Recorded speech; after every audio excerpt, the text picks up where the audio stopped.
yesterday, December 7th, 1941, a date which will live in infamy. And so, my fellow Americans, ask not what your country can do for you, ask what you can do for your country. Welcome. The show is in honor of, I'm honored by our guests that are here today. Some friends who have been here with us before, Volker Heidi, Doug DeVal, Tom Ortman, and of course, Paul Dietrich. We're here with representatives from the Marine Corp League today, and we've got a few things we're going to talk about. And first of all, welcome, gentlemen. Thank you. It's a pleasure to have you once again here. Well, let's go to Doug first. We're going to talk about the main thing. This is the time of the year for Toys for Tots. So, Doug, maybe you can give us a rundown as to what's going on with Toys for Tots and how people can pitch in and help. Sure. Well, the Toys for Tots campaign begins in October and runs till mid-January. What we do, main thing is to collect toys around the island. We distribute collection boxes in various businesses and stores.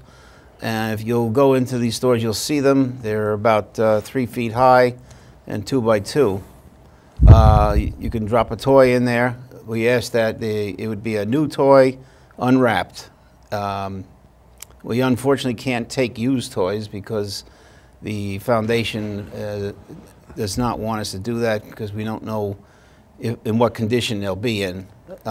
We also purchase toys from various toy stores on the island, and we distribute those toys to the various charitable groups that we have on the island. They contact us through email, giving us the number of kids that they have, their ages and sex. We put together a package for them. We give them between 1 and 2 toys per child, and they come and pick it up sometime between now and December 15th. If you see those boxes in the stores, if you want, you can drop them in there. We also take cash donations. You can send those donations to the Marine Corp League on Staten Island. Can I give the address? Yes, please. Okay. The address to the Marine Corp League is 46 Ontario Avenue, Staten Island, New York, 10301. Just make sure the checks are made out to Toys for Tots, exactly. and not the Marine Corp League. Yeah, the Right. toys. The check would need to be made out to Toys for Tots, not the Marine Corps League. The money that is donated to us is kept on Staten Island, so that money would be used to purchase toys for kids on Staten Island. So we'll be collecting those toys until about mid-December.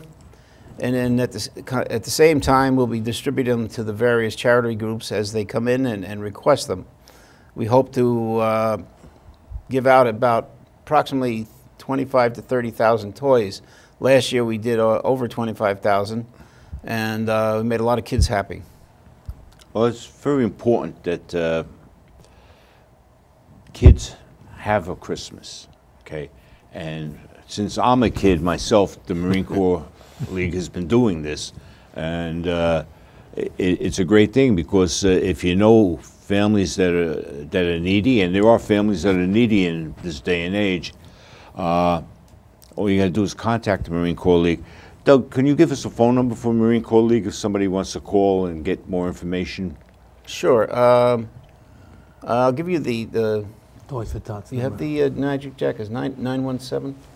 What is the? I don't have it on me. Sorry. Not the money. Keep talking. I'll find it. How about a How about a list of the stores where the donation boxes might be? Well, a lot of the major drugstores, Walgreens, Duane Reade, those are, and we have a lot of doctors' offices, dental offices, lawyers' offices, real estate agents. There's approximately 80 or 90 different organizations on the island that have agreed to help us collect toys, and we also get large donations from the some organizations like the Longshoremen's Terminal. They have a party every year They donate a couple of hundred toys to us. A lot of these organizations will have a party where they'll ask everyone to bring a toy as the sort of the donation for Toys for Tots. Farrell High School has a basketball game. The price of admission would be a toy.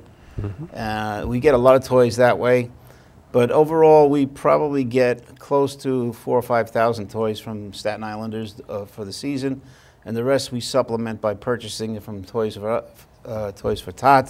Us rather, and other toy stores on Staten Island. Do you have that number? Yeah, the number is 917-231-2141. If you go on the Staten Island website, you can you'll see the locations where you can drop a box off. At the top, you'll see sponsors, and those sponsors all have toys. And also on the website itself, says locations, and then click that link, and it'll tell you where on Staten Island you can drop a box off. Our big ones are Walgreens, Duane Reade's, and again, the website will tell you many of the locations that have these toys. Can I give the website? Yes, please. The website is staten-ny.toysfortots.org. That'll bring you right to the website for Staten Island, and any information that you might want is on there. Yeah. It gets continually updated. Once again, it's a great program it's outdone itself over the years. You just keep getting better and better and better every year, and it's well, the nice part about it is that there are frustrating moments. There's some points in time between now and Christmas when you just want to say to hell with it. But at the end of the day, when you see a kid's face smile, everything else goes away, and you know you did a good thing. Yeah, a smiling kid will do it every time. We hit about 55 organizations this year. So, and the program began in the mid-'40s, right after World War II, by a Marine in California whose wife used to make handmade dolls, and he had the idea that he would give these dolls to some of the kids on the base for that weren't too well off. And it kind of grew from that. Eventually, it became an official Marine Corps function, as ordered by headquarters Marine Corps, in the responsibility of the Marine Reserve. Okay. And I think we should note here, Staten Island does its own Toys for Tots. You're not part of the national. Well, back, I'm not quite sure how far back, it goes at least 25 years ago. The Floyd Bennett, 6 Communications out in Floyd Bennett Field, did the entire city.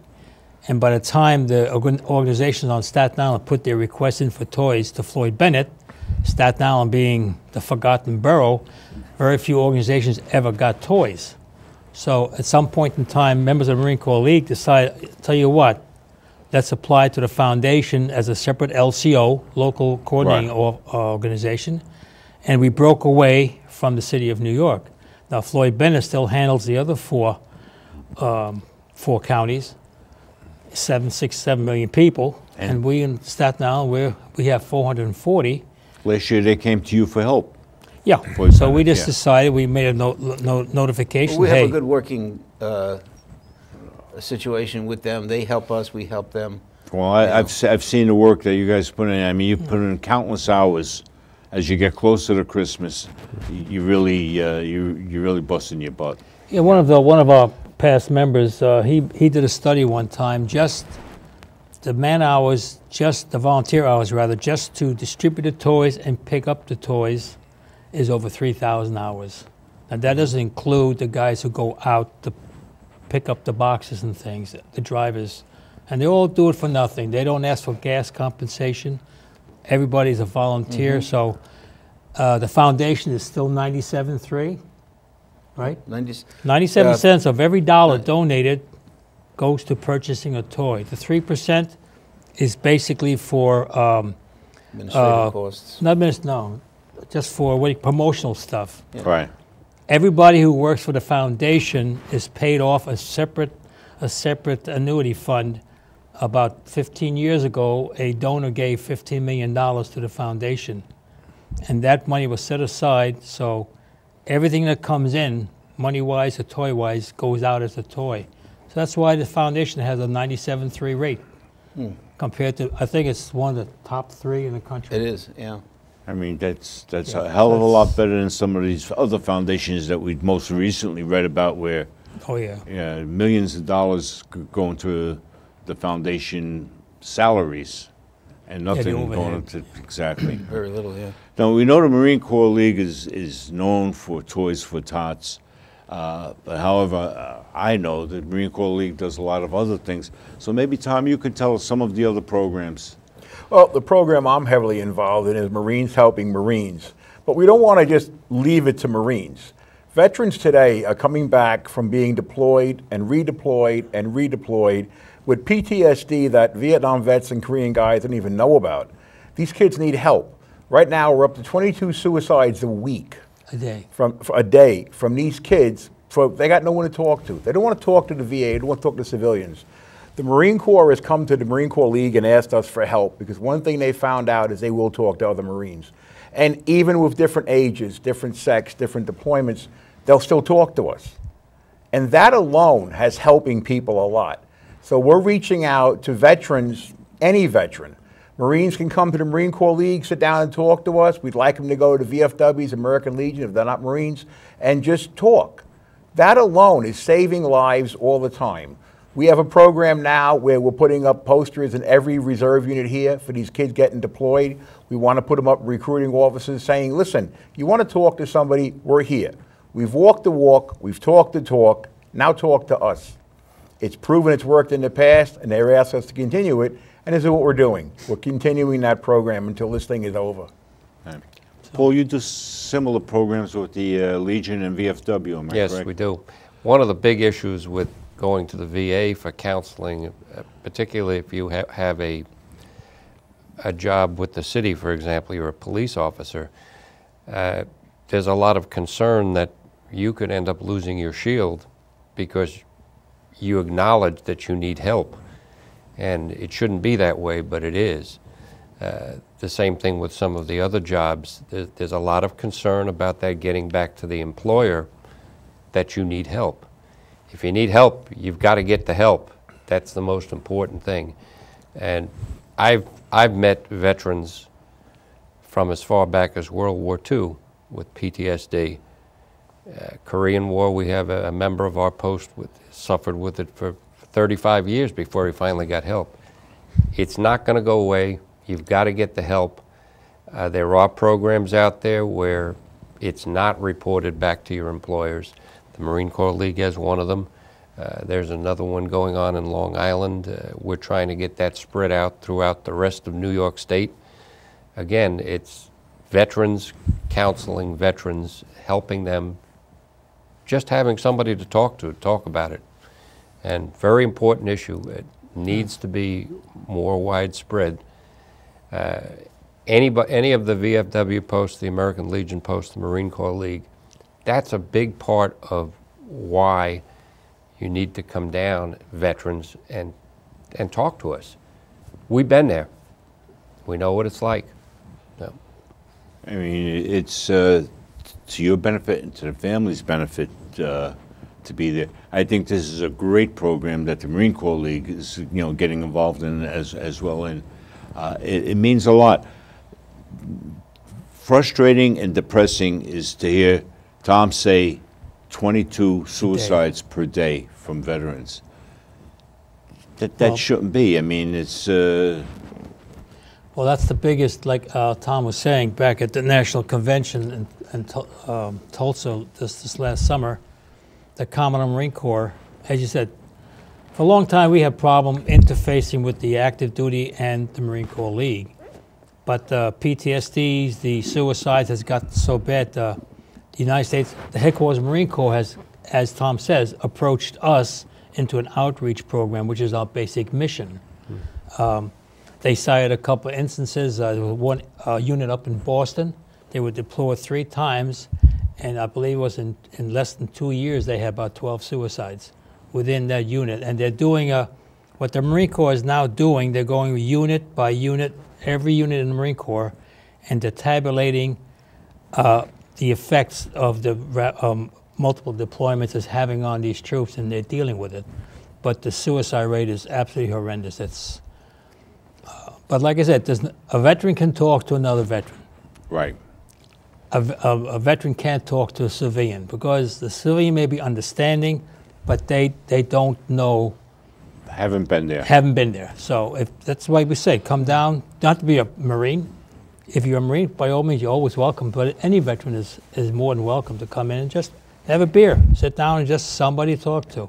A lot of the stories we get from these guys is whenever they talk to people, all they want to hear about is war stories. What'd you do over there? Did you do this? Did you do that? When they come to us, if they want to talk about that, fine. If they don't want to talk about that, we say talk about other things. Talk about normal things that a couple of guys would sit around a bar talking about. Right. Not necessarily what you did over there type of thing. And because of that, they feel like they're finally being talked to like a regular human being and not some strange individual who came back from a far-off place after he did all sorts of terrible things, and they want to hear all about it. You know, they're not an object of interest. Rather, they're just another one of us. Yeah. And we treat them as one of us, and they love to come back and gravitate towards that. Well, I quite frankly can't think of too many veterans I know of that are anxious to sit down and talk about war stories. Nope. You know, they want to talk about the impact on their life, they want to talk about their feelings, but they don't want to sit down and talk about the gory war stories. I've never seen that here on the show. Nobody has come on and ever talked about something like that. And if we tried to talk about that, I think they would probably leave. You know, it's, you know, it's veterans got this inbred. And the other problem is whatever they got inside, they're keeping inside. And that's what the problem is. Maybe that's where they need help talking with another veteran. Sometimes it takes a little bit to open them up. I was working for the phone company. I was assigned to an office, and they said to me, "Oh, you were in the Marines?" Jim was in the Marines too, but he hasn't talked to nobody. So after a couple of days of finding out, he didn't really talk to anybody. I walked up to him, I said, "Semper Fi," I was in the Corps, blah, blah, blah. His face lit up and he started talking to me. And then he showed me a photograph. And he said, "This is my unit. They're all dead but me." And he carries that photograph. Now, nobody in that office knew that. Right. He didn't talk, but he talked to me. And afterwards, people said he's changed so much that now he was like one of the guys because he finally got out of his system. And it really does work. I mean, we've seen these people over and over again say they feel like they're home when they're with us. And another thing I want to point out, as much nice as the VA is, and they do a lot of things for us, one of the biggest complaints I hear is they don't hire veterans. The doctors, the nurses, the clerks, they're all civilians. Even though we talk to them, they don't have a clue, like Volker said. They have no idea. Well, we're hopeful that with the new political atmosphere out there, that the VA takes some giant steps forward and improves in all of those areas. I know locally the VA here for Staten Island has been pretty good, I think, Paul. No? Yep. But the overall picture, when you take the VA from Washington, D.C. down, it's been a weak stepsister, and over the years, too many cuts. I mean, it became politically expeditious for them to cut the VA and leave other questionable programs intact. It's not so much cutting; it's just the incompetence, and they can't get rid of them. That's to me, that's the biggest, one of the biggest problems we have. You know, if you're not good, you should be able to get fired. But hopefully that will change. Going back to this thing about talking, we had an older member. He was an Iwo Jima survivor. He joined up. He came into the league about 6 years ago, and again he was just talking. But then one day he talked about he was on Iwo Jima, Saipan, and Peleliu, right? He was wounded 3 times, shot 3 times. Right. And he started talking, and then he was among fellow Marines. Not so much, no one pushed him to talk about the war stories, but he just, one member one day said a key word perhaps, and he started talking, and it just like opened up And he was so happy that he could talk. Then you couldn't shut him up. But he was also a lifelong member of the Staten Island, born, raised, Right. and died here. We also have the Rose program where we, Tell us a little bit about the Rose program. it's basically a program there. It's a charity thing. We collect at supermarkets. And we sit there on the table. A couple of Marines stand there, sit there, and we just for donations we give out a rose. And the Rose history goes back to the Revolutionary War, but it's mostly identified with World War I during the Argonne and Belleau Woods. After the battles were over and all the Americans were buried in their various cemeteries in France, the French people started putting a rose on every Marine's grave. And this has continued right to this day. So we use that as symbol as a Marine helping a Marine. And the money we collect, we do for scholarships and for charitable work in hospitals and whatnot. But Benny, he would sit there with us all day long. And honestly, I'm a transplant. I came over here in the island in 75. Over the last couple of years sitting with him at the Rose program, I learned more about Staten Island than I didn't know, you know.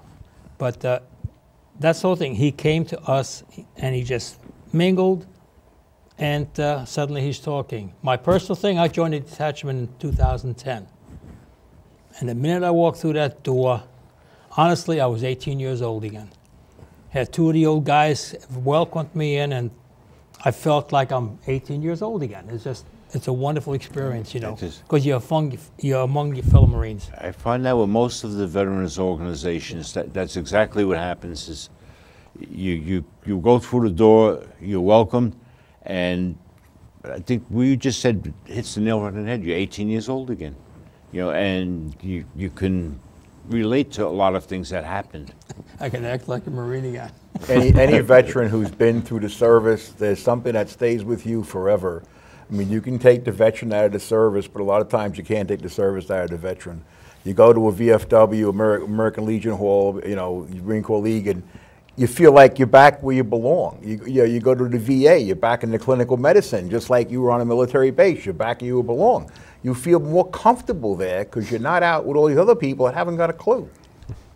And that's so true. That is so true. It's and as I said, I relate to all of the organizations. I go to the VVA, the guys going there, and they're not going to talk about the war. They're going to talk about them and you know what's inside them. And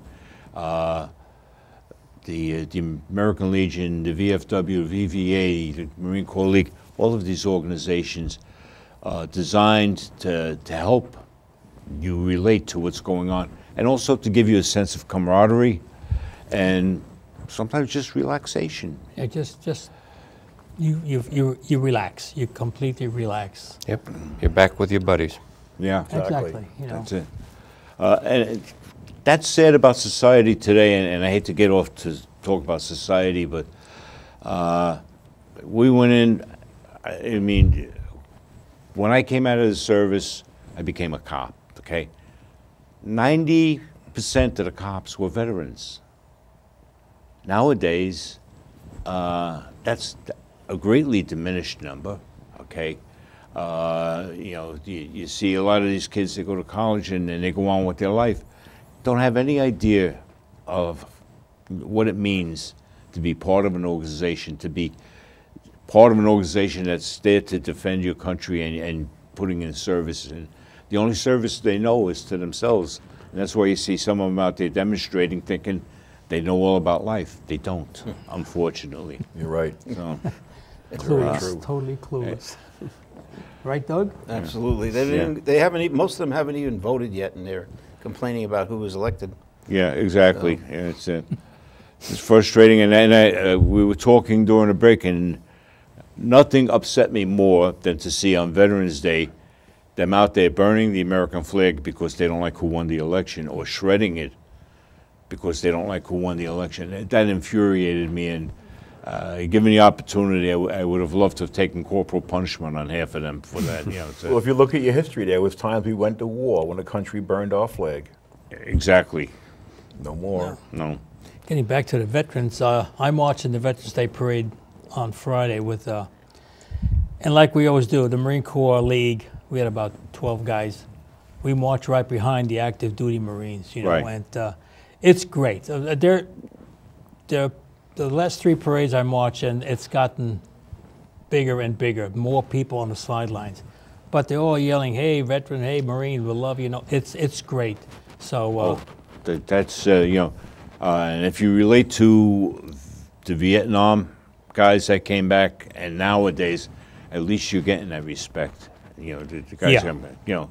But even though we've heard complaints, not so much complaints, but just concerns from, we have a couple young guys in our league, Afghan, Right. Iraqi veterans, you know, and they came up one day, says, you know, it's great about World War II generation, whatnot, but he says, you know, we're veterans too. We went through Fallujah, Ramadi, and Right, yeah. they were just as brutal, if not worse, than Iwo Jima or whatever. Yeah. And we said, yeah, you're right. So again, it opened our collective mind to say, wait, these kids, they're the future too. So Yeah. we got to include them. And that's how it's working out, that Yeah. they're now inclusive to the old guys, you know, old Corps. Yeah. Well, it's a little different. Vietnam was jungles. Desert Storm was just what it said, deserts. Afghanistan is mountains. It's, but nobody can tell us better than that than Paul. He was there. 2 years, Yeah. 2 months, and a day. And how many hours? No, but I wasn't counting.